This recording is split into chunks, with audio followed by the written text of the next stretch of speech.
RTV Virgilio. Adesso su canale 819 Sky. www.rtvnetwork.it, l'innovativo palinsesto televisivo di RTV e online. Informazioni in tempo reale, cronaca, sport, attualità, politica, cultura, professioni, programmi, personaggi, eventi, frequenze, sondaggi. I nostri telegiornali in tempo reale, speciali di approfondimento dei tuoi programmi preferiti. Per essere sempre in contatto con noi e per la tua pubblicità, un solo indice, un solo sito: www.rtbnetwork.it.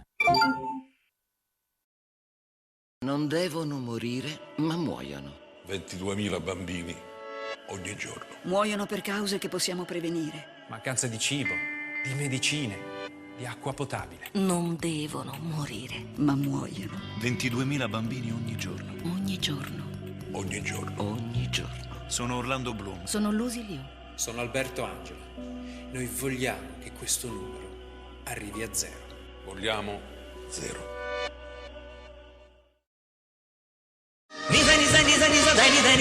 Ristorante indiano Antica India, Doner Kebab di via Solferino numero 1 a Brescia. Venite a gustare i nuovi piatti e i sapori della gastronomia indiana. Abbiamo preparato un'atmosfera da sogno per te al ristorante indiano Antica India, Doner Kebab di via Solferino numero 1 a Brescia. Prenotate subito un tavolo e venite a godere una notte da sogni.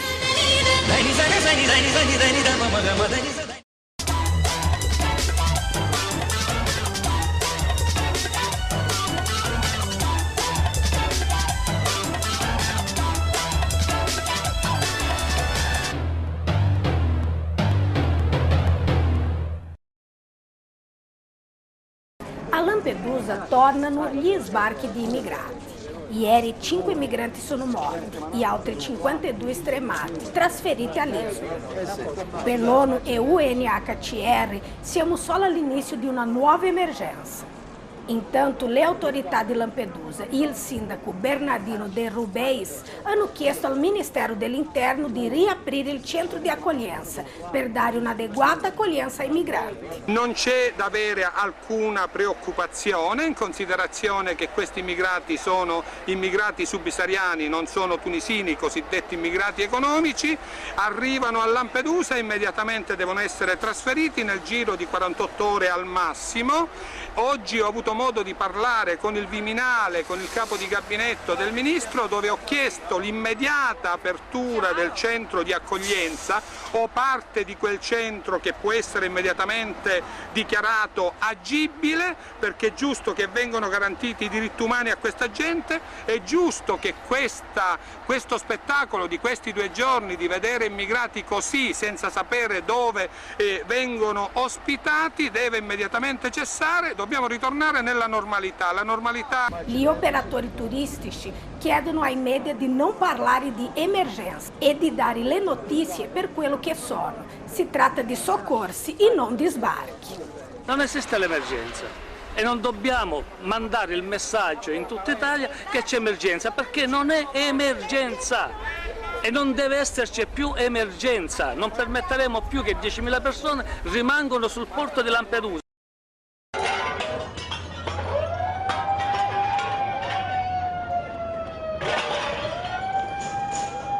Il terremoto di magnitudo 7.6 della scala Richter ha scosso la regione di Acapulco in Messico, provocando scene di panico nelle strade e un blocco di alcune ore delle comunicazioni telefoniche.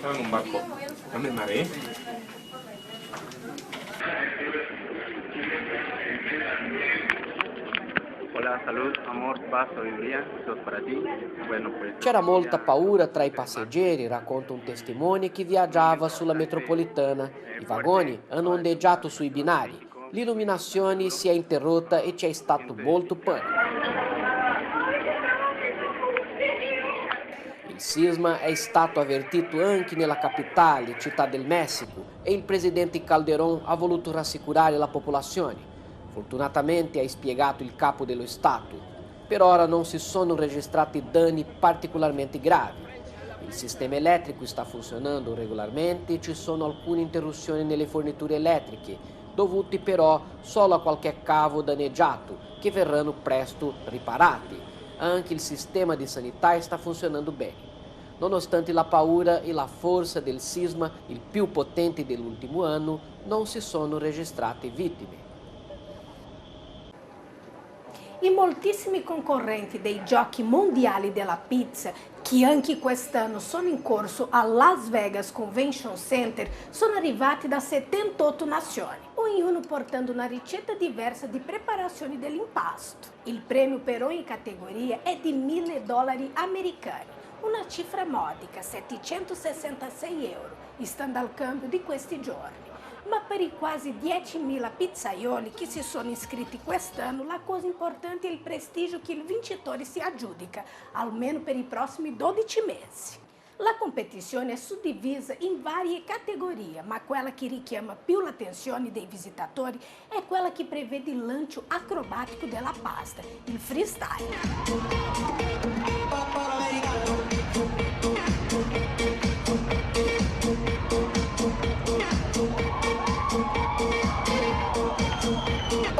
I favoriti della categoria sapori sono sempre gli italiani, ma non si sa mai. L'anno scorso il vincitore è stato un cinese.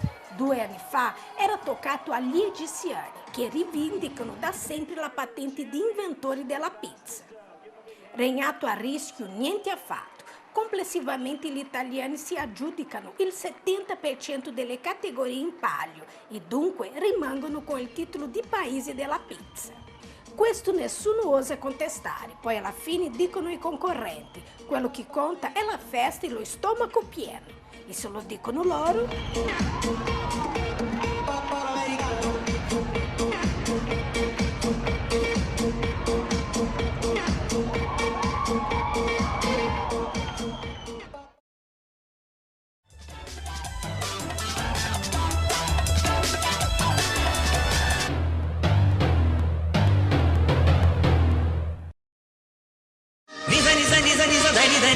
Ristorante indiano Antica India, Doner Kebab di via Solferino numero 1 a Brescia. Venite a gustare i nuovi piatti e i sapori della gastronomia indiana. Abbiamo preparato un'atmosfera da sogno per te al ristorante indiano Antica India, Doner Kebab di via Solferino numero 1 a Brescia. Prenotate subito un tavolo e venite a godere una notte da sogni.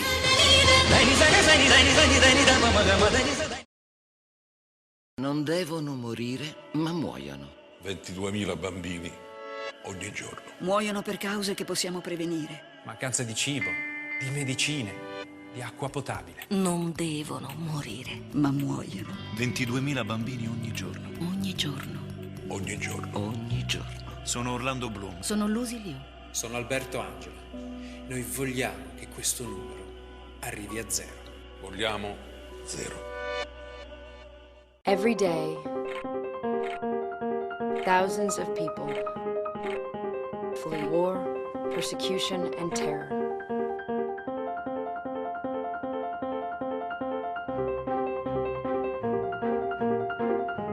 I'm Mahdi. I'm Talia. I'm Elizabeth. I'm Shojiro. I'm Ayaka from Japan. From Iran. United States. Pakistan.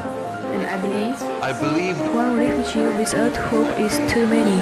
One refugee without hope is too many. One refugee without hope is too many.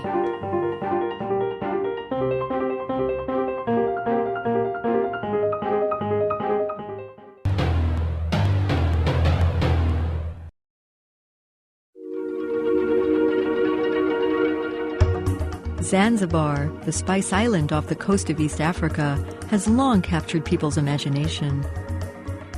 With white sandy beaches and a fascinating history and culture, it's one of the most desirable holiday destinations in the world. But behind this facade lies a nation where almost half of its population lives in poverty. For many years, the prescribed solution to end rural poverty was modern agriculture. But this had little impact and has damaged fragile ecosystems. Now spice farmers in Zanzibar are discovering a new way to escape poverty: organic agriculture. 20 miles from the capital city, Stone Town, spice plantations are in abundance. Farmer Mohammed Saleh grows cinnamon, turmeric, and lemons on his small holding. Mazao yanakuwa vizuri. The produce is growing better because they are attacked by fewer pests. Hayaathiriwi na wadudu kwa sababu the land is fertile now and the crops get better nourishment from the soil. Na mimea inashiba, kwa hiyo the produce I get is much better. Yanakuwa mazuri zaidi. Mohammed's farm is organic, free of chemical pesticides and fertilizers. He joined a certified organic cooperative affiliated to the Tanzania Organic Agricultural Movement, TOAM, in 2005. Mwatima Juma is the chairman of TOAM. If you are cooperative, then you can negotiate the price, you can negotiate the volume, you can negotiate the crop you want to grow, and you can even be better off in terms of the quality control of what you are producing. Farmers are encouraged to create new product lines for national and international markets, like this essential oil destined for Switzerland. By developing the marketing and packaging of spices locally, more profits stay in the country. Sophia Twarog of the United Nations Conference on Trade and Development. Organic agriculture is a great opportunity for developing countries. There are booming markets, good prices, and the production system is based on locally available renewable resources. So organic agriculture is good for farmer income, it's good for rural development, for health, and for the environment. Since 2004, more than 120,000 farmers have been certified as organic in Tanzania. This new farming method not only ensures that Zanzibar's spice farmers receive a better price for their crops, but also preserves the land for future generations. I'm harvesting more than my neighbors. So now they are also coming into organic farming. Building a green economy is one of the two major themes of the upcoming Rio +20 Earth Summit in Brazil. With organic agriculture, Zanzibar farmers have shown that they can prosper with a sustainable and innovative approach. In southern Africa, a deadly strain of drug-resistant tuberculosis called MDR-TB is hitting a growing number of people. Particularly affected are people living in remote areas.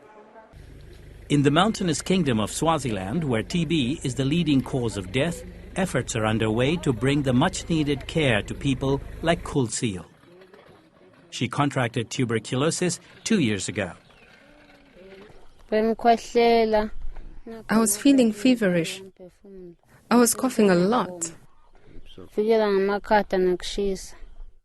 For people here, making regular visits to the nearest clinic, often miles away, is a huge challenge.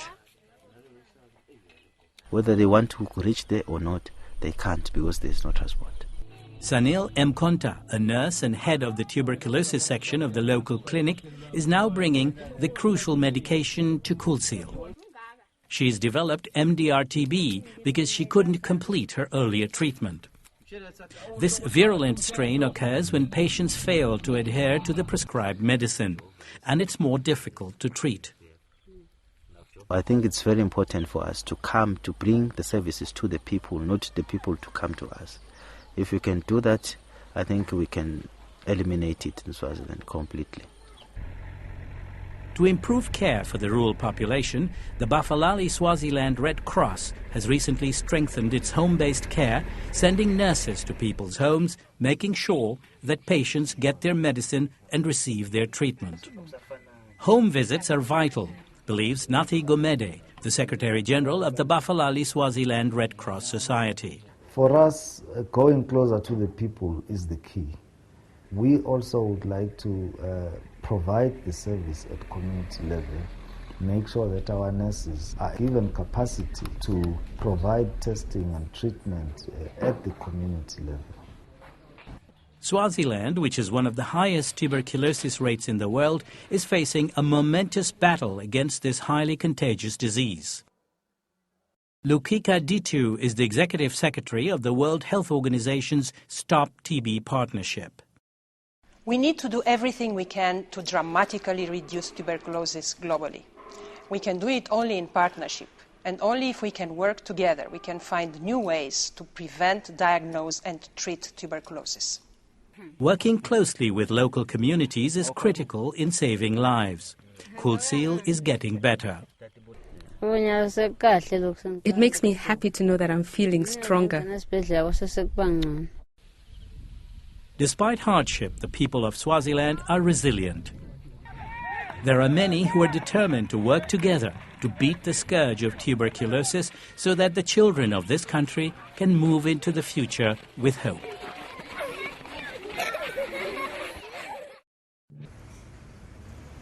Caracas, Venezuela is one of the most dangerous cities in the world.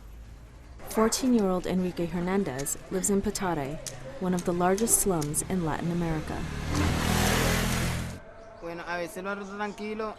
Some days the neighborhood is calm, and then some days the shooting and the violence is unbearable, and we have to lock ourselves inside our houses. Violence is something he is reminded of on a daily basis, even when he's inside his home. One day, 2 bullets hit my house. I was not that scared, but my brothers were in the room when the actual bullets came in. They were very scared. Schools, teachers, families, government organizations, local NGOs, and the private sector all work together with support from UNICEF. This program protects children from the violence that permeates their lives. Another program is using baseball to help children. They are instructed on how to play the game, but at the same time, they are taught values and given the life skills to prevent violence.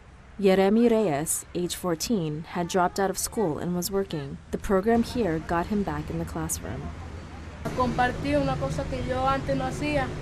Coming here, I have learned to share and to help others, especially those who are younger than I am, and maybe don't know how to play baseball, and so I can help them during the game. Maria Girardi is a social worker in Baruta, a slum in Caracas. She believes improving the lives of children is one of the best ways to improve life for all Venezuelans. One of our main challenges in meeting the Millennium Development Goals is to save children, work with children. Because when you save one child, you're saving an entire society.